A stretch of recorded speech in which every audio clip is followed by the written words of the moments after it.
오늘은 우리 잠시 함께 옆에 계신 분들과 인사를 나누면 좋겠습니다. 밤새 안녕하십니까 하고 우리 한번 인사를 하면 좋겠습니다. 밤새 안녕하십니까. 네. 우리가 밤사이에 어떤 일이 있을지라도 우리는 주님 품 안에서 안녕할 수 있다고 믿습니다. 네. 로마서를 읽다 보면 1장에서 11장까지와 또 12장부터 15장의 이 어조가 달라지는 것을 느낄 수 있습니다. 이러한 어조의 변화를 로마서의 가장 탁월한 주석으로 알려져 있는 NICNT 로마서라는 책을 쓴 더글라스 문은 직설법에서 명령법으로의 전환이라고 좀 어려운 말로 설명하기도 하는데요. 1장에서 11장까지 그러니까 복음은 이러저러한 것이다 라고 이렇게 직설법으로 설명한다면, 이제 12장부터 15장에서는 복음에 따라 이러저러하게 살아라 라는 명령법으로 권면하고 있다는 말입니다. 말하자면 11장까지는 복음의 진리에 대한 신학적 의미를 주로 해설하고 있고요, 이제 12장부터는 복음의 삶에 대한 적용을 집중해서 다루기 시작하는데요, 오늘 본문은 이 복음의 진리를 어떻게 우리 삶에 적용할지 그 핵심 원리를 말씀하고 있다고 할 수 있죠. 그러니까 11장까지 복음의 진리가 이러저러하다 하고 말씀하고 12장부터는 이러저러하게 복음의 삶을 살아라 하고 말씀한다면, 오늘 본문은 그 사이를 이어주는 그러므로 어떻게를 말씀하고 있다고 할 수 있는 거죠. 오늘 본문을 보면 이제 복음을 믿고 이제 어떻게 살 것인가에 대해 두 가지 핵심적인 원리를 권면하는데요, 이는 한마디로 우리 몸을 거룩한 산제물로 드리라는 것과 이 세대를 본받지 말고 우리 마음을 새롭게 함으로 변화를 받아라라는 것이라고 할 수 있습니다. 우선 1절을 잠시 보면 너희를 권하노니 너희 몸을 하나님이 기뻐하시는 거룩한 산제물로 드리라고 말씀합니다. 그러니까 바울이 핵심적인 원리로 권면하는 첫 번째가 우리 몸을 거룩한 산제물로 드리라는 것임을 이렇게 분명히 알 수 있죠. 그런데 2절은 조금 이제 애매모호한 게 우리 한글 성경이 이제 한계 때문에 어느 말씀이 권면인지 약간 불분명합니다. 그러니까 조금 어렵게 설명하자면 이 바울이 핵심적인 원리로 권면하는 그 주동사가 본받지 말라는 것인지 변화를 받아라는 것인지 아니면 분별하도록 하라는 것인지 아니면 이 셋 다인지 이 셋 중에 어느 한두 개인지 애매모호하다는 거죠. 그러나 원래 헬라어에서는 이 권면의 주동사는 분명하게 나타나 있는데요, 본받지 말라와 변화를 받아라는 이 두 가지로 명백합니다. 그리고 분별하도록 하라는 것은 그 권면하는 주동사가 아니라 목적을 나타내는 부정사로 표현되어 있습니다. 그러니까 2절에서 바울은 하나님의 선하시고 기뻐하시고 온전하신 뜻이 무엇인지 분별할 수 있도록 분별하기 위해서 이 세대를 본받지 말고 마음을 새롭게 함으로 변화를 받아야 한다고 권면하고 있는 거죠. 이제 우리는 이러한 핵심적인 원리를 이제 자세하게 살펴볼 텐데요, 우리 몸을 거룩한 산제물로 드리는 것이 실제적으로 어떤 의미인지, 또 이 세대를 본받지 말고 우리 마음을 새롭게 함으로 변화를 받는 것 구체적으로 무슨 뜻인지 주님의 음성을 들을 수 있기를 축원합니다. 먼저 1절을 다시 한번 다 함께 같이 읽어보면 좋겠습니다. 그러므로 형제들아 내가 하나님의 모든 자비하심으로 너희를 권하노니 너희 몸을 하나님이 기뻐하시는 거룩한 산제물로 드리라. 이는 너희가 드릴 영적 예배니라. 아멘. 바울은 복음의 진리를 따라 어떻게 살 것인지에 대해 권면을 시작하면서 무엇보다 가장 먼저 하나님의 자비를 강조하고 있습니다. 바울은 내가 하나님의 모든 자비하심으로 너희를 권하노니라고 하는데요, 그런데 여기서 하나님의 모든 자비하심으로라는 표현이 바울이 지금 하나님의 그 자비하신 그 사비로우신 사랑으로 권면을 시작한다 그런 의미는 아니겠죠. 여기서 바울은 자신의 지금 권면하고 있는 이 말씀의 그 원천과 근거가 바로 하나님의 자비하심에 있다는 걸 강조하기 위해서 하나님의 모든 자비하심으로라는 표현을 사용하고 있습니다.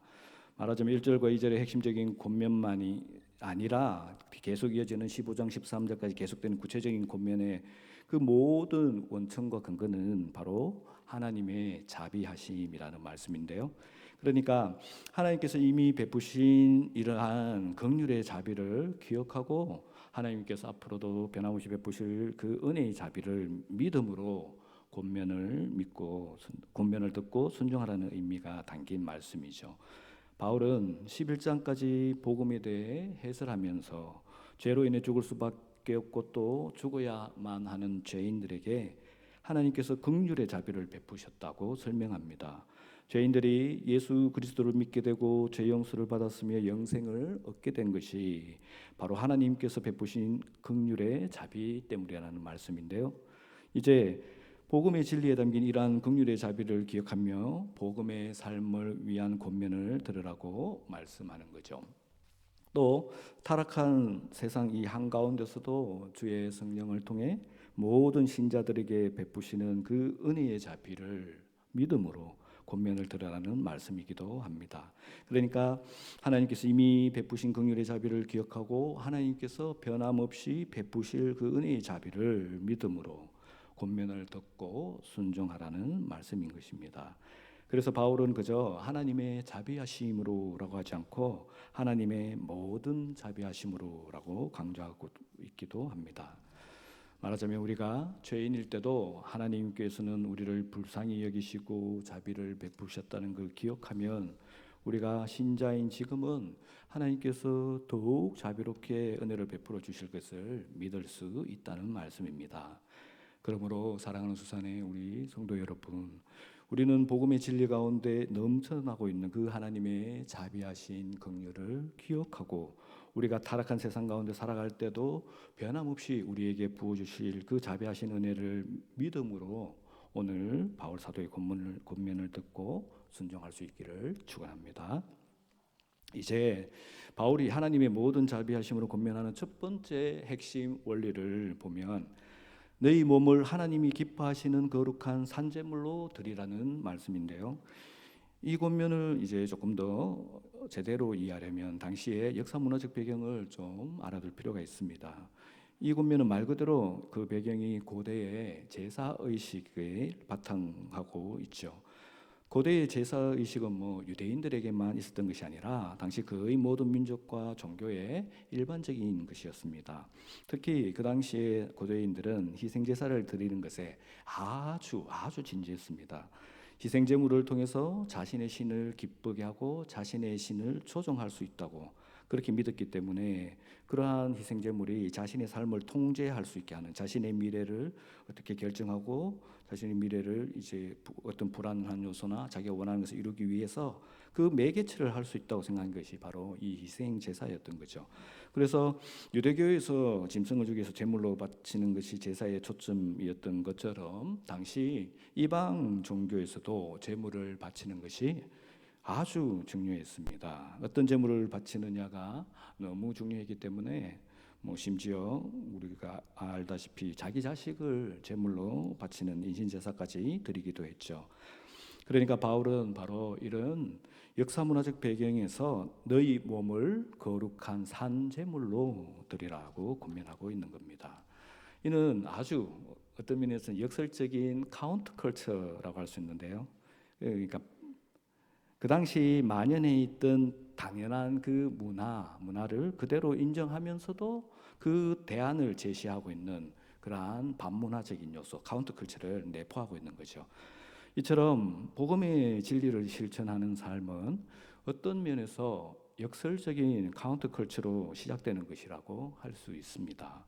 이 시대를 구성하고 있는 그 백그라운드를 부정하고 거부하며 그렇게 우리만의 게토를 형성해서 우리만의 문화를 형성하고 하는, 그렇게 살아가는 것이 아니라 이 시대를 구성하고 있는 그 사회문화적인 그 모든 프레임을 받아들이지만 그 컨텐츠는 비판적으로 이제 재구성하는 것이죠.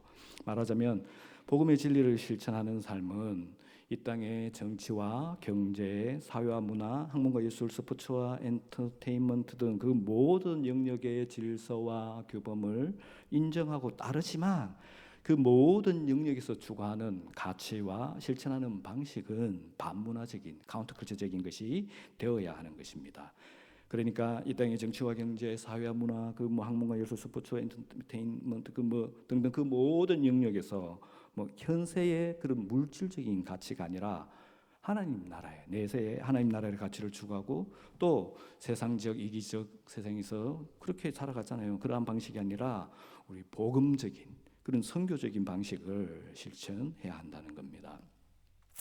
한편 다시 바울이 살던 시대를 우리가 생각해 보면요, 그 당시는 지금과는 상당히 다르게 이 종교와 삶이 불가분의 관계였습니다. 삶이 곧 종교적인 삶이었습니다. 그래서 종교적 삶은 지극히 당연한 그 필수적인 문화였죠. 또 종교적인 삶 속에서 신의 뜻과 인간의 결정을 이어주는 매개체가 조금 전에 말씀드린 것처럼 그 제사와 제물이니까 이 희생 제사도 당연히 너무나도 일반화된 그런 문화이기도 했습니다. 말하자면 이런 역사적 그리고 또 문화적인 배경 때문에 바울은 어쩌면 복음을 믿는 신자들에게 그 첫째가는 그 핵심 원리로 그런 역설적인 너희 몸을 거룩한 산제물로 드리라고 말씀하는 것이기도 한 겁니다. 그리고 그러한 카운터컬처가 가장 분명하게 드러나고 있는 표현이 바로 산제물이라는 말인데요. 바울은 죽은 제물이 아니라 산제물로 드리라고 말씀하고 있습니다. 당시 일반 세상에서 드리는 제물은 뭐 당연히 죽여서 뭐 드리거나 아니면 잔인하게 산채로 드리지만 그래도 그 제물 가운데서 결국 죽게 되는 거잖아요. 하지만 바울은 너희 몸을 계속해서 살아있는 제물로 드리라고 말하고 있습니다. 그러니까 하나님께 드리는 제물은 일반 세상에서 드리는 제물과는 다르다는 것을 역설하고 있죠. 그러면 여기서 바울이 말하는 그 산제물의 구체적인 의미가 무엇입니까? 그 하나는 예수 그리스도를 믿고 죽음에서 다시 산자로 살아가는 그 부활의 삶을 의미하고 있고요. 또 다른 하나는 그러한 부활의 삶이 지속되는, 계속되는 것을 뜻합니다. 그러니까 우리가 하나님께 드리는 산제물은 구원받은 자로서 살아가는 부활의 삶입니다. 그리고 이러한 삶이 일시적이거나 뭐 단회적으로 한두 번 드리거나 몇 번 드리고 끝나는 게 아니라 계속해서 살아가는 삶으로서 드려져야 하는 산 제물인 것입니다. 또 다르게 뭐 카운터컬처가 분명하게 들어가는 말이 우리가 뭐 익숙한 말씀이기도 하죠. 거룩한 제물이라는 표현인데요. 거룩한이라는 이 용어 자체가 뭐 세상과 구별되고 하나님께 속하였다는 의미가 있잖아요. 그러니까 일반 세상에서 자기 신들에게 바치는 제물과는 다르게 구별되고 오직 하나님께 속한 제물로 드려야 한다는 것이죠. 말하자면 우리가 하나님께 드리는 제물은 세상 사람들과는 다른 삶, 그렇게 구별되는 하나님께 속한 삶이어야 한다고 말씀하고 있는 겁니다. 그리고 이렇게 거룩한 산제물로 드리는 삶이 바로 하나님께서 기뻐하시는 제물이 되는 것입니다.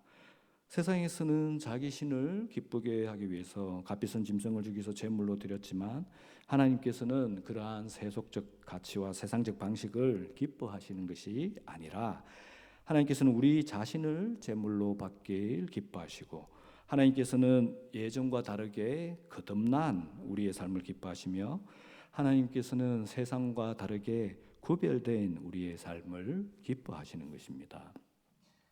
한편 근데 바울이 이렇게 하나님께 드릴 제물로 우리의 몸을 가리키고 있습니다. 물론 여기서 바울은 세상에서 바치는 짐승과 같은 그런 제물처럼 우리의 육체를 제물로 드리라고 하는 것은 결코 아닐 겁니다. 여기서 바울은 우리의 삶을 하나님께 제물로 드리라는 의미로 말씀하는 건데요. 그럼에도 불구하고 바울은 여러 가지 용어들 중에서 몸, 그러니까 헬라어로는 소마인데 피지컬한, 그러니까 실제 육체를 가리키는 용어를 사용하고 있는 것입니다. 이 소마라는 물질적 육체를 가리키는 말로 우리를 몸을 제물로 드리라라고 말씀하고 있는 것이죠. 그러니까 바울은 관념적이고 추상적인 측면에서 하나님께 우리의 삶을 드리라고 하는 게 아닙니다. 우리의 물리적이고 물질적인 육체로 살아가는 삶, 실제 우리의 눈과 입과 귀와 손과 발로 살고 있는 이 삶을 하나님께 드리라는 말씀입니다. 우리의 눈으로 사악한 것이나 음란한 것을 보지 않고 우리의 입으로 음담배설이나 남의 험담이나 비판이나 비난을 하지 않고 우리의 손으로는 어렵고 힘든 사람들을 도울 수 있고 우리의 발로는 복음을 전하기 위해서 먼 곳까지 찾아갈 수 있는 그런 삶을 하나님께 드리라는 거죠. 그리고 바울은 이렇게 우리의 물리적이고 물질적인 육체를 하나님께서 기뻐하시는 거룩한 산제물로 드리는 것이 바로 우리가 드리는 영적 예배라고 또 덧붙여 말씀하고 있습니다. 이 말도 또 역설적인 그런 카운터컬처의 의미를 담고 있다고 할 수 있는데요. 왜냐하면 당시 그 문화적 배경으로는 육체와 영적이라는 말은 굉장히 어색한 조합이기 때문입니다. 당시 문화는 뭐 헬라 사상을 바탕으로 하고 있었는데요. 이 헬라 사상이 주로 플라톤의 이원론에 따른 것이어서 육체와 영혼을 대립적인 것으로 이해하고 영혼은 선하고 이상적이지만 그 육체는 악하고 열등하다고 이해했습니다. 그런데 바울은 이 악하고 열등하다고 여겨지는 이 육체로 드려지는 삶이 선하고 이상적인 영적 예배라고 그렇게 말씀하는 겁니다.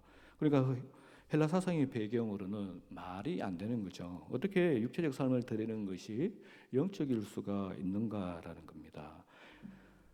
그런데 오늘날에도 뭐 그 당시만큼은 아니지만 이러한 그 이원론적으로 이해하고 있는 경우가 상당히 많은 것 같습니다. 그래서 뭐 영적이라는 이런 표현을 쓰게 되면 어쩔 수 없이 관념적으로 추상적으로 이해하게 되는 경우가 많죠.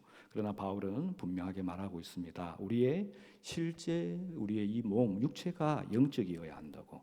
우리의 육체를 하나님께서 기뻐하시는 거룩한 산제물로 드리는 것이 영적 예배라고 말이죠.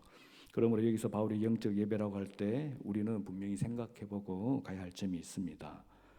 지금 바울은 실제 우리 육체로 우리의 손과 발, 우리의 눈과 입술로 살아가는 삶, 그러니까 세상과 다르게 구별된 삶이자 또 이전과 다르게 거듭난 삶을 영적 예배라고 말하고 있잖아요. 그래서 혹자는 이 바울의 가르침 때문에 삶의 예배만 강조하는 그런 경향도 있는데 결코 그렇지 않습니다. 이것도 하고 저것도 소홀히 하지 말아야 한다는 것입니다. 바울이 이렇게 육체적 삶으로 드리는 예배를 강조하는 이유는 당시 문화적 배경으로는 그 예배 의식 자체가 그러니까 제사 드리는 것은 너무나 당연하고 일반적이었기 때문에 누구나 하는 것이었기 때문입니다.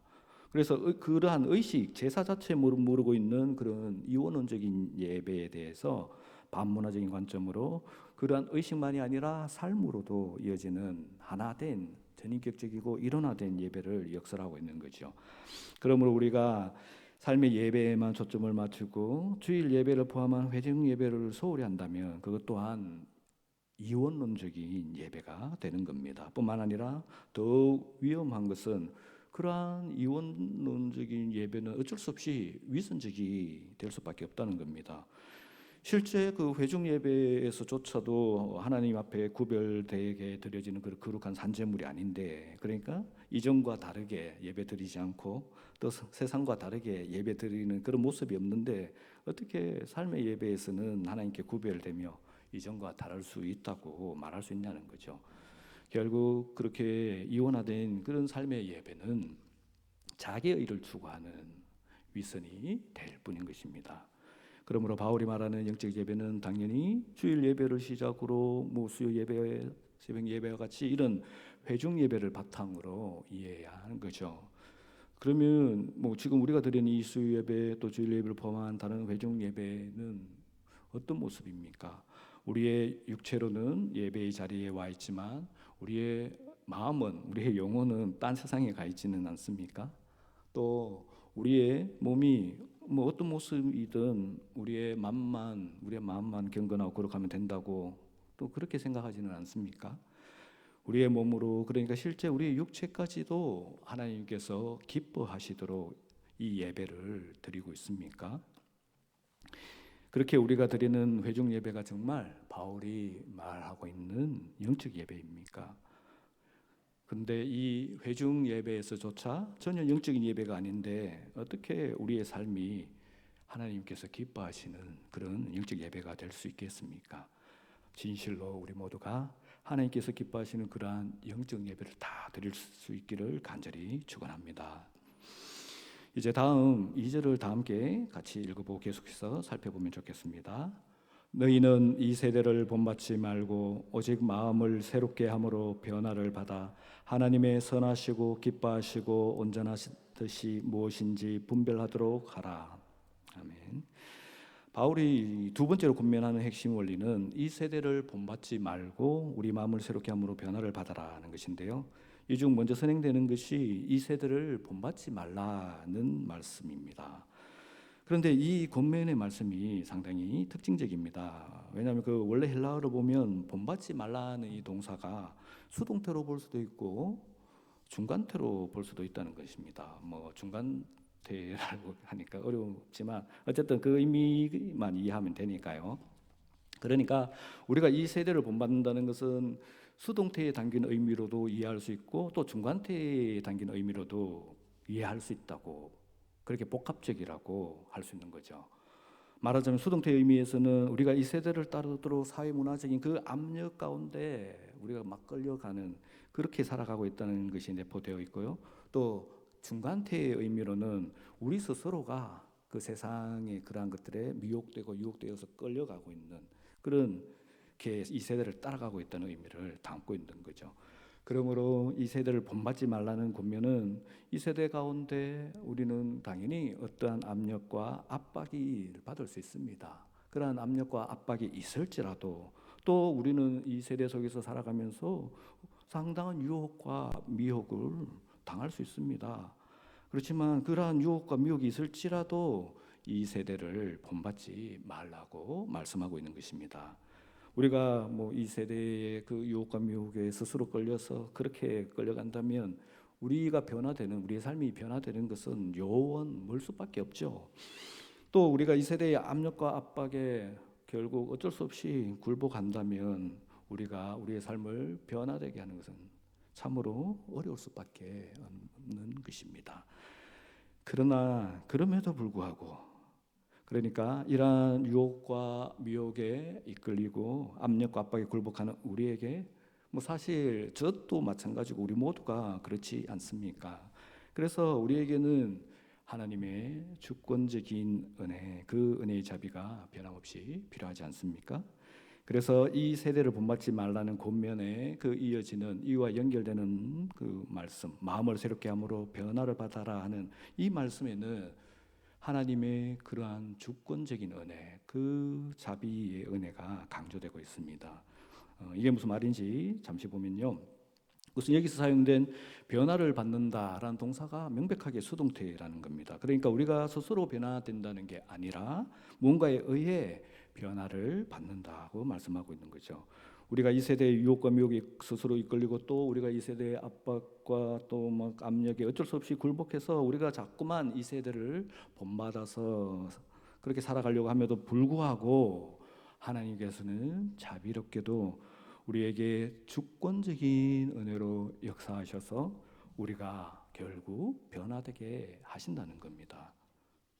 그러면 이와 같은 말씀에 어떤 더 깊은 의미가 함축되어 있는지 조금 더 살펴보면요.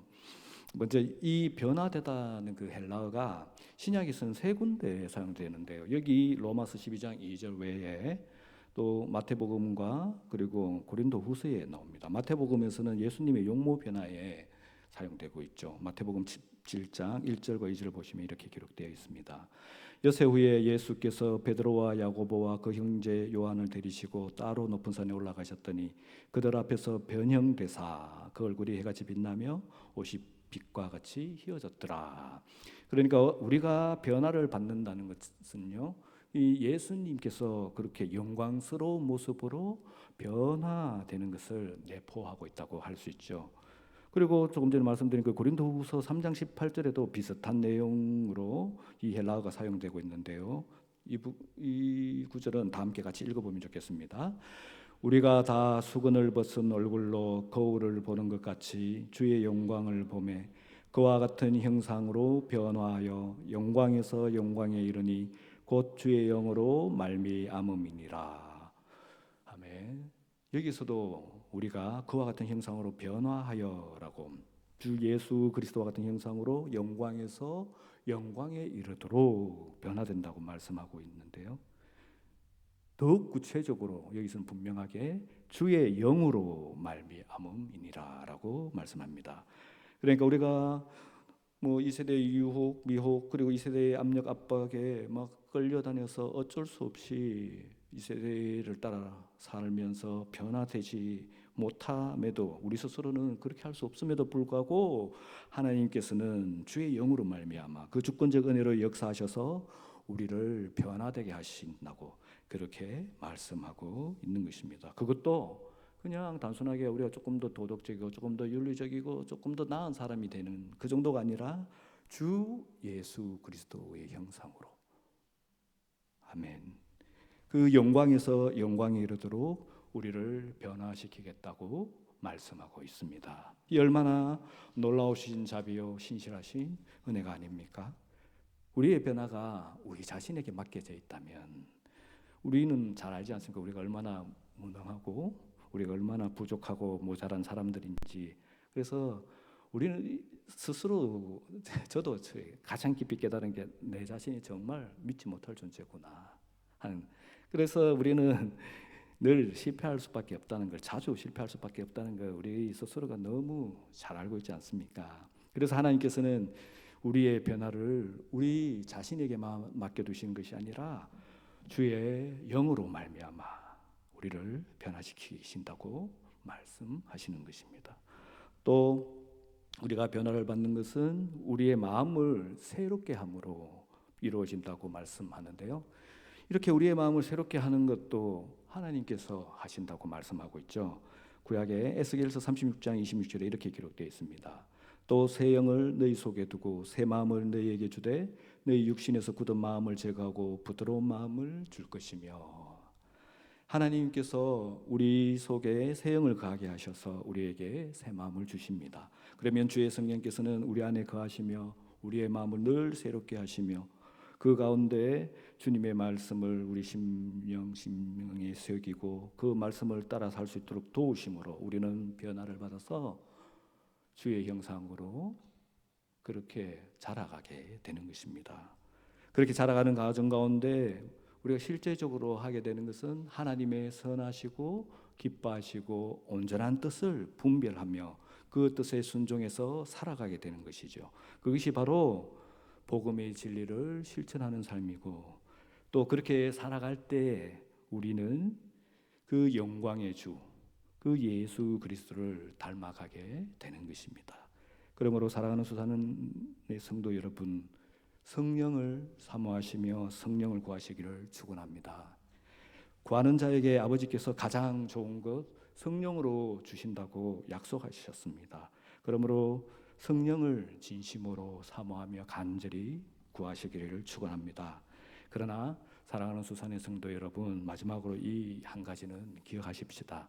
우리가 마음을 새롭게 함으로 변화되어 가는 과정은 이 성령님의 독단적인 역사가 아니라는 사실을 기억합시다.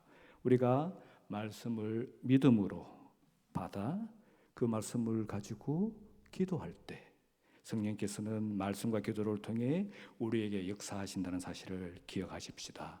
그러므로 사랑하는 수산의 성도 여러분, 말씀을 믿음으로, 오늘 선포된 이 말씀을 믿음으로 성령을 사모하며 간절히 구하시기를 축원합니다.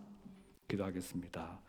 아바 할렐루야. 아버지 하나님, 이 시간 주님께서 이 종을 통해서 말씀하신 이 말씀을 저희들이 믿음으로 받기를 원합니다. 이 말씀을 믿음으로 주 앞에 나와 간절히 기도하며 구하기를 원합니다. 주여, 주의 영으로 이 시간 저희를 충만케 하여 주시옵소서. 주의 성령으로 충만케 하심으로, 주의 성령의 권능의 역사하심으로 저희가 이 세대를 더 이상 본받지 않고 살아가게 하여 주시옵소서. 주의 성령의 충만케 하심과 권능의 역사하심으로 저희 마음을 날마다 새롭게 하시며 저희가 주의 형상으로 변화되게 하여 주시옵소서. 그렇게 우리의 전인격의 그 삶이 주를 닮아가게 하여 주시고, 그래서 하나님께서 기뻐하시는 참으로 거룩한 산제물이 되게 하여 주시옵소서. 주여, 주의 이름의 영광을 위하여 이 기도를 들으시며 우리 사랑하는 수산교회 성도들 가운데 역사하여 주시옵소서. 감사드리며 예수님 이름으로 기도드립니다. 아멘.